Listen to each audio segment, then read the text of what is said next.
There was once a woman who lived in a small house overlooking an enormous valley. Every morning, she sat beside the same window with a warm cup of tea and watched the world beyond the glass. She could see mountains rising against the horizon, forests stretching across the hills, birds circling above the trees, and a narrow road winding through the valley below. She watched storms arrive and disappear, winter cover the fields and spring slowly return. Over the years, she became so familiar with the view that she rarely thought about the window itself. As far as she was concerned, she was simply looking at the world. Then one morning, she noticed something unusual. Far in the distance, near the base of one of the mountains, there seemed to be a dark shape. At first, she assumed it was a cloud or perhaps smoke rising beyond the trees. But the next morning, it was still there. And the morning after that, it remained. She began wondering what it might be. Was a storm forming? Was something burning? Was something slowly moving toward her home? The longer she looked, the more her imagination filled in what she could not see. Soon, she found herself thinking about the shape, even when she wasn't sitting beside the window. While preparing dinner, she wondered whether it had grown larger. While lying in bed, she imagined what might happen if it eventually reached the valley. Sometimes she woke during the night, just to make sure it had not moved closer. Gradually, something that had once been a tiny detail became the first thing she noticed every morning. She stopped noticing the sunlight on the mountains and the birds above the trees. The valley had not changed, but her experience of it had. Finally, after another restless night, she decided she needed to know what was there. She put on her coat and stepped outside. The morning was clear. She looked toward the mountain where the dark shape always appeared. There was nothing there. Confused, she went back inside and looked through the window. There it was. She stepped outside again. Nothing. Back inside. There. This time, instead of looking through the glass, she walked closer and looked directly at it. And suddenly she saw the truth. There was a small dark mark on the window, from where she normally sat. It lined up perfectly with the distant mountain, creating the illusion that something was there. She reached forward and wiped the glass with her finger. The frightening shape disappeared. For weeks, she had been studying the landscape, imagining possibilities and anticipating danger, trying to understand something she believed existed in the world. But the thing she feared had been on the window through which she was looking. Perhaps our minds work this way more often than we realize. We rarely experience life without interpretation. We look through memories, expectations, fears, beliefs, assumptions, and stories accumulated over a lifetime. Someone doesn't respond to a message, and the mind begins explaining why. Someone looks at us differently, and we wonder what we did wrong. Something uncertain appears in our future, and before we know what it is, Our mind has already created a story around it. The difficult part is that thoughts rarely feel like marks on a window. They feel like descriptions of reality. A thought says, something is going to go wrong, and the world suddenly feels dangerous. Another says, I'm not good enough, and the mind begins searching through years of memories for evidence. We don't usually think a thought has appeared. We simply enter the thought and begin looking through it. But occasionally, something remarkable happens. We notice. You may suddenly realize, I've been imagining the same future for 20 minutes. You may feel anger rising and recognize, I'm angry right now. You may notice an old memory appearing, instead of becoming completely lost inside it. The thought hasn't necessarily disappeared. The emotion may still be uncomfortable, but something has changed.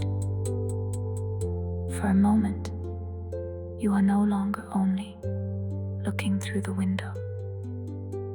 You are looking at it.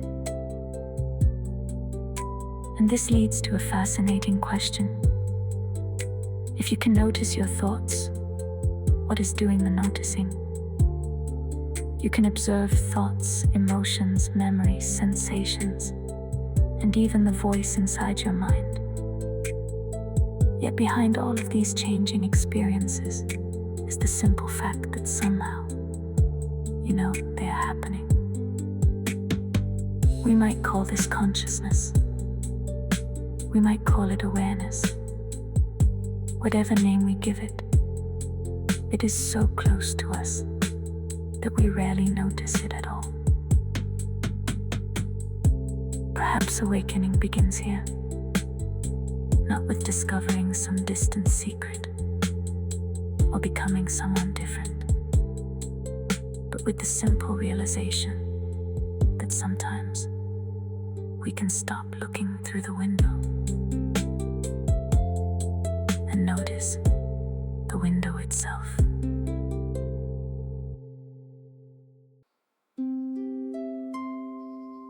Most of the time, we are completely immersed in the contents of our minds.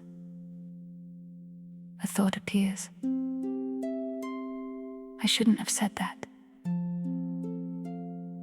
Suddenly, we are replaying yesterday, imagining what someone else thought, and everything we could have done differently. Another thought appears. What if this goes wrong? And now we are living inside tomorrow, imagining outcomes that haven't happened. A memory surfaces. An emotion follows. Another thought responds, and within seconds an entire story has formed. Yet we rarely notice something simple. Every memory of the past and every imagination of the future is appearing as an experience happening right now. This is where awareness becomes fascinating. Imagine sitting quietly when an ordinary thought appears. I wonder what I'm having for dinner. Normally, you might simply follow it. Dinner becomes groceries. Groceries remind you of something you forgot. And soon your mind has traveled through half a dozen subjects. But imagine instead simply noticing. There is a thought about dinner. The thought hasn't disappeared, yet something subtle has changed. There is now not only the thought, but awareness of the thought. The same thing can happen with emotions. Instead of being completely consumed by anxiety, you may recognize anxiety is here. Instead of disappearing into anger, you might notice anger is moving through me. When a painful memory surfaces, you can recognize, I am remembering something. This doesn't deny what you feel. It allows you to experience it without automatically confusing a passing experience with the whole of who you are. Human beings have explored this distinction for centuries. Contemplative traditions develop practices for observing thoughts, sensations, and emotions without immediately becoming attached to them. Modern psychology explores related ideas through metacognition, our ability to notice our own thinking, and decentering, recognizing thoughts and feelings as mental events rather than unquestioned facts. Different traditions explain this differently, but you can explore it yourself simply by noticing what your mind is doing right now. And this leads to one of the strangest questions in philosophy. What exactly is this capacity to know experience? You can notice a thought, an emotion, or a sensation. You can remember who you were 10 years ago and recognize how much your beliefs, desires, fears, and understanding of yourself have changed. Almost everything within experience seems capable of changing. Yet through all those changes remains one extraordinary fact.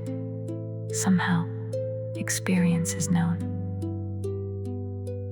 It can be tempting to imagine a separate observer somewhere inside us, almost like a tiny person sitting behind our eyes, watching everything happen. But when we search for this observer, the mystery deepens. Look within, and you may find thoughts, sensations, memories, images, emotions, and even the feeling of being located inside your body. But can you find the observer itself? If you discover something you believe is the observer, another problem appears. You are already aware of it. That means it has become another experience within awareness. So is there another observer watching that observer? And another behind that one? Follow this far enough, and we create an endless chain of observers watching observers. Perhaps awareness is not another object hidden somewhere inside consciousness. Perhaps it cannot be found in the same way we find a thought, memory, or sensation. Perhaps awareness is simply part of what it means for experience to happen at all. We don't need to solve this mystery to learn from it. Awakening doesn't have to mean discovering a supernatural secret or reaching a permanent state where thoughts disappear. It may begin much more quietly, recognizing that a thought is something you can notice, an emotion is something you can experience, and a story about yourself is something you can examine. There is what appears within experience, and then there is the simple, mysterious fact that you know it is appearing. For just a moment, instead of asking what you are thinking or feeling, consider a different question.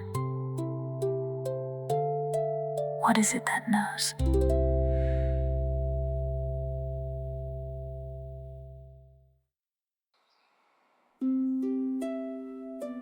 Understanding awareness intellectually can be fascinating,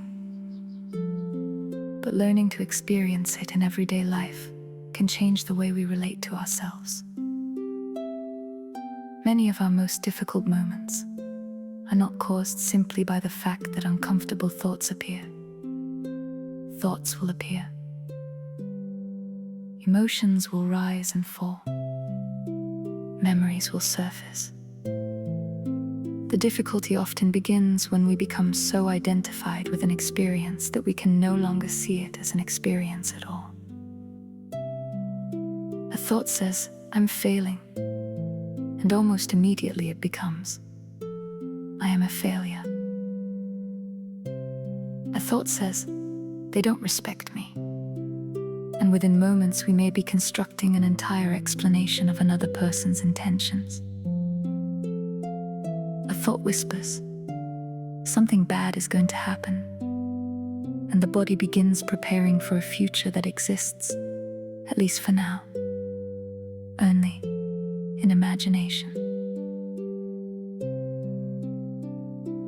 This is where awareness can give us something incredibly valuable.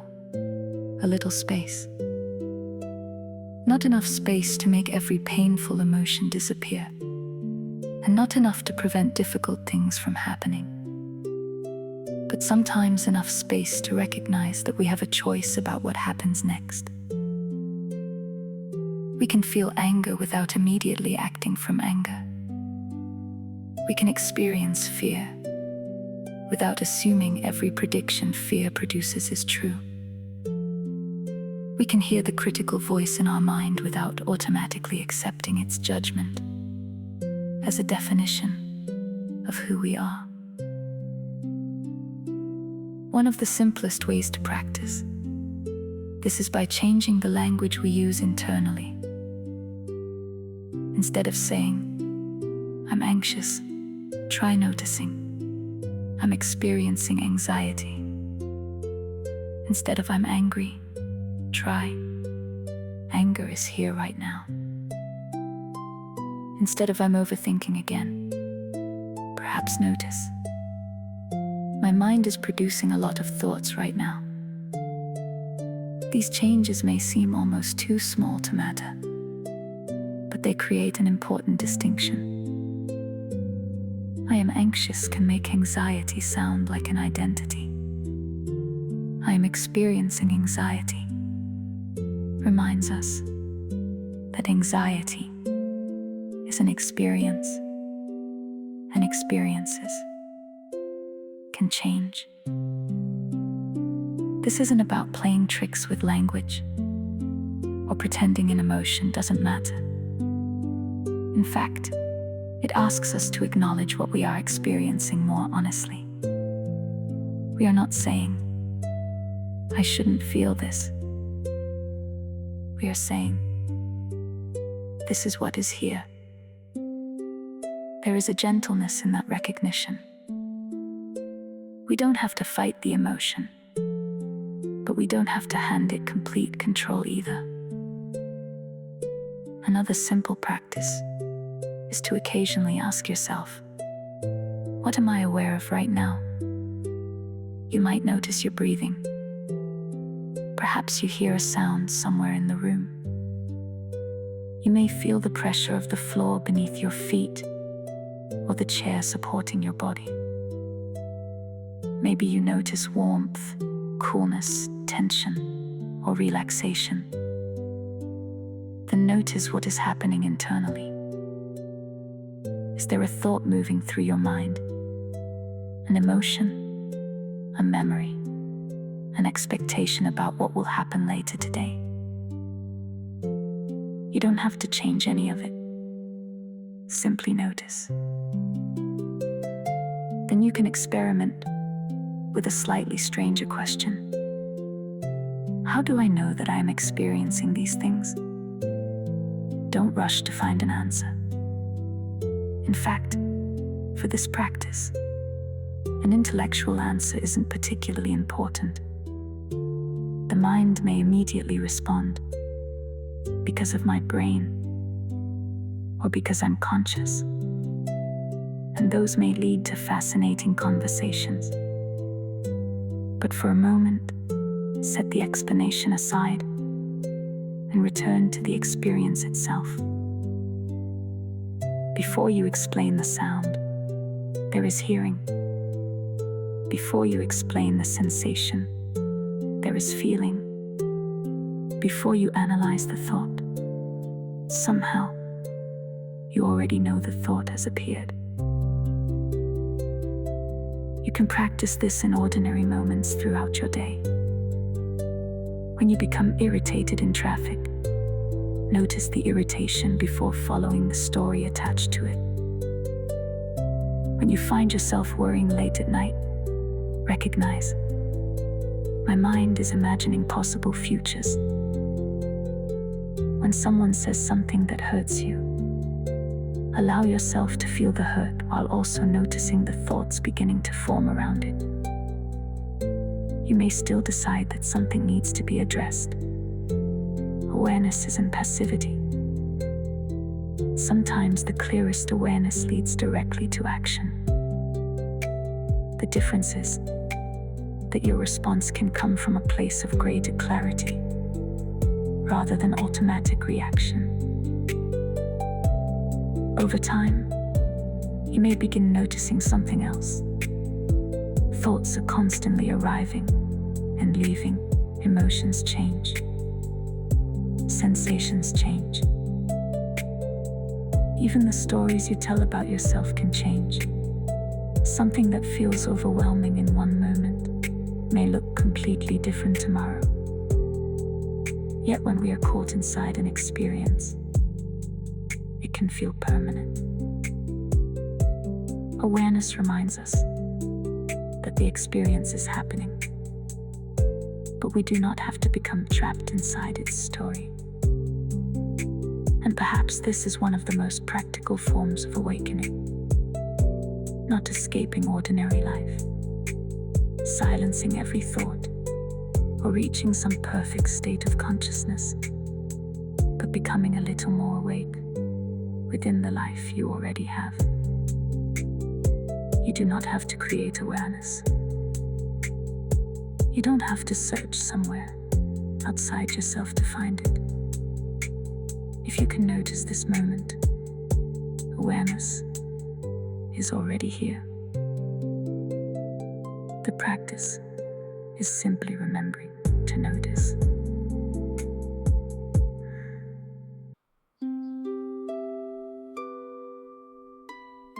For the next few moments, allow yourself to become comfortable.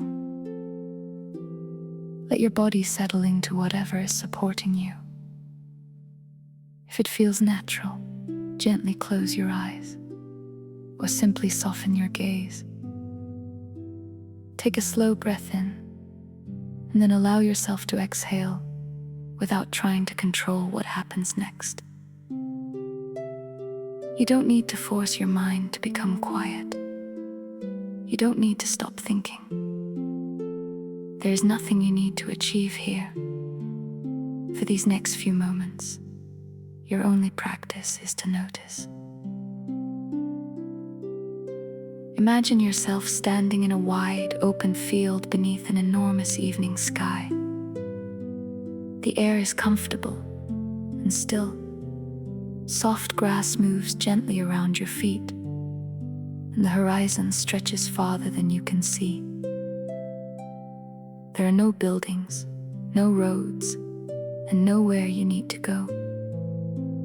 Above you is an endless blue sky touched with soft gold and silver light as the sun begins to lower toward the horizon.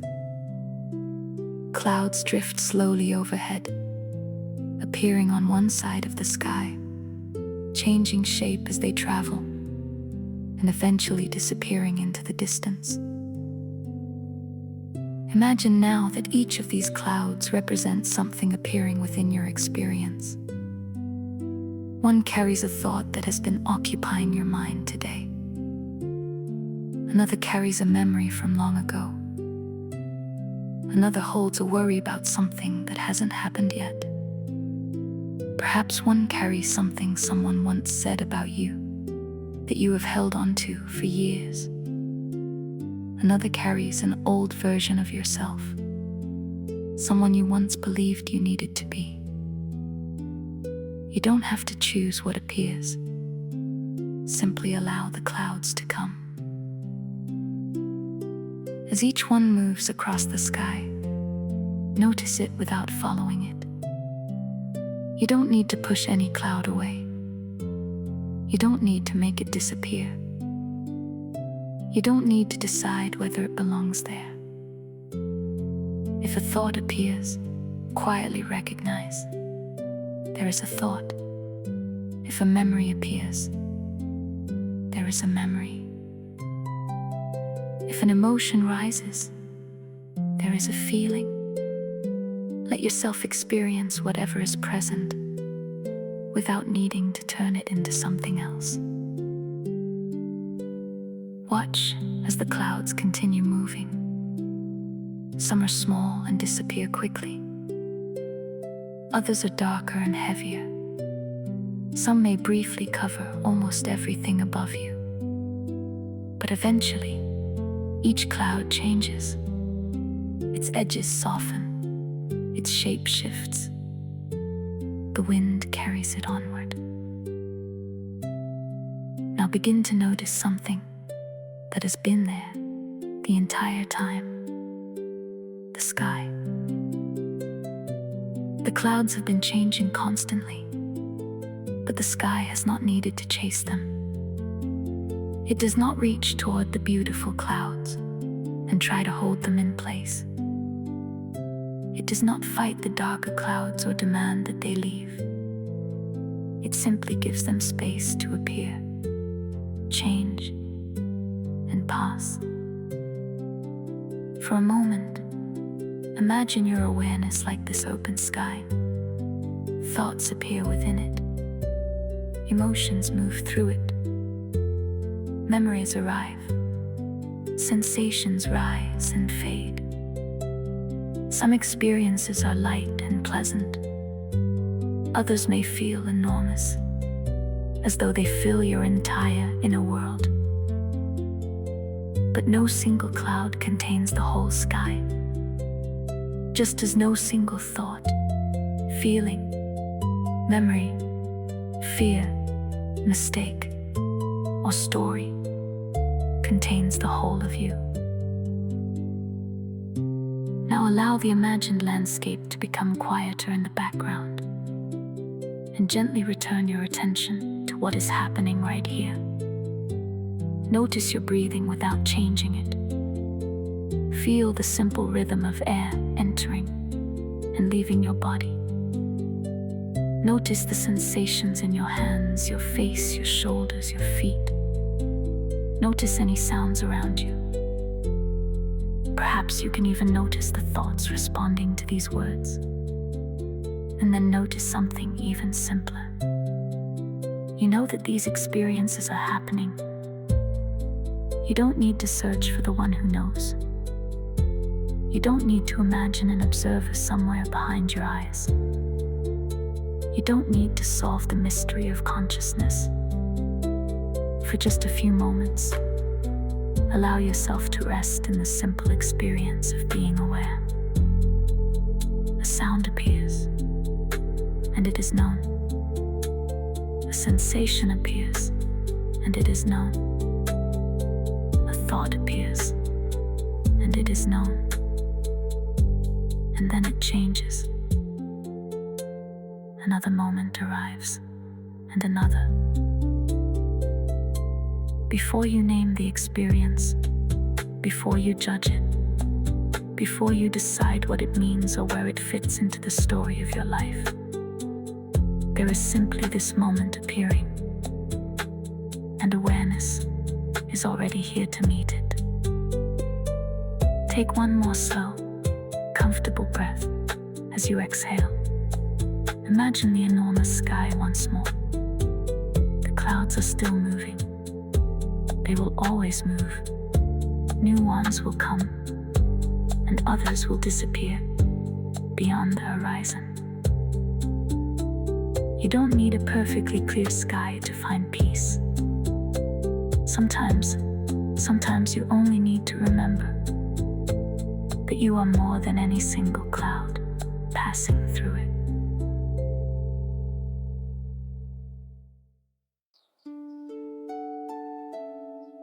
Awakening is sometimes described in ways that make it seem distant from ordinary life. We may imagine someone meditating for decades on a mountaintop, reaching an extraordinary state of consciousness that the rest of us can barely understand. We may think of awakening as a final destination, a moment when all uncertainty disappears and the mysteries of existence suddenly make sense.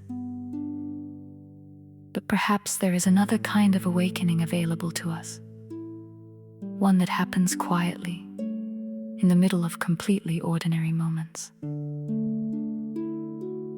It happens when you notice a thought without automatically believing everything it tells you. It happens when anger rises and you feel it fully, but give yourself enough space to decide what you want to do next.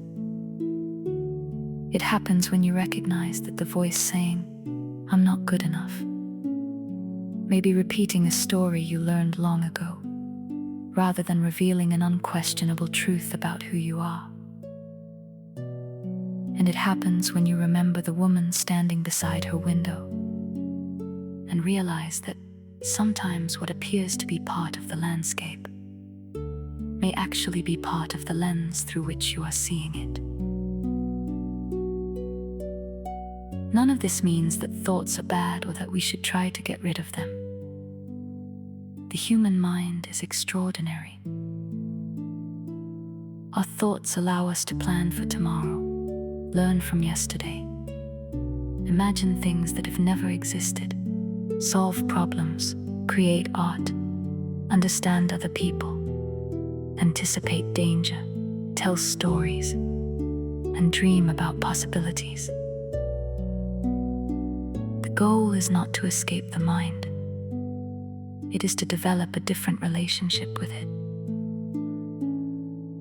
You will continue having thoughts. You will continue experiencing emotions.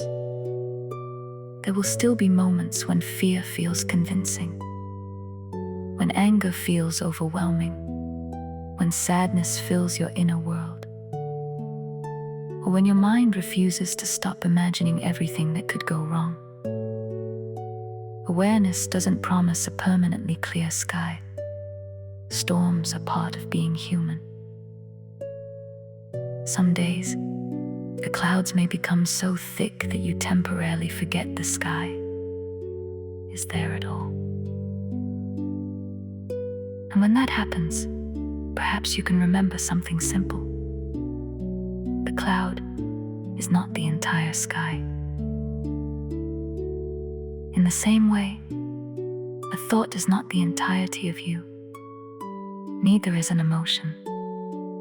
Neither is a mistake you made years ago, something another person once said about you, a fear about your future, or an identity you learn to carry.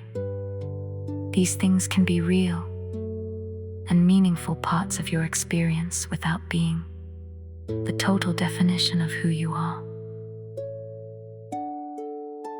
There is a quiet freedom in recognizing this, between the thought and what you do with it.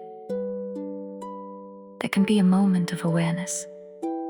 Between the emotion and your reaction, there can be a moment of choice. Between the story you have always told about yourself and the person you are becoming, there can be a little open space. And perhaps that space is where self-trust begins. Because awareness does not require you to reject yourself. It invites you to know yourself more deeply.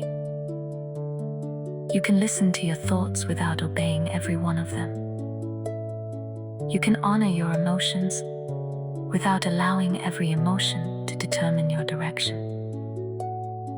You can examine the stories you carry and decide which ones still belong in the life you are creating. The woman at the window did not need to destroy the window. She simply needed to recognize that she was looking through one. And once she did, she could see both the glass and the landscape more clearly. Perhaps we can learn to do the same. We can participate fully in our lives, while also noticing the mind through which those lives are experienced. We can think, feel, remember, imagine, love, grieve, wonder, and change without needing to become completely lost inside every passing experience. Maybe awakening isn't a destination we finally reach. Maybe it happens again and again. Every time we notice, every time we question, every time we return to the present moment and remember that the story moving through our mind is not the whole of who we are. You were never just the cloud, and you do not need to become the sky. Perhaps you only need to remember that the sky has been there all along.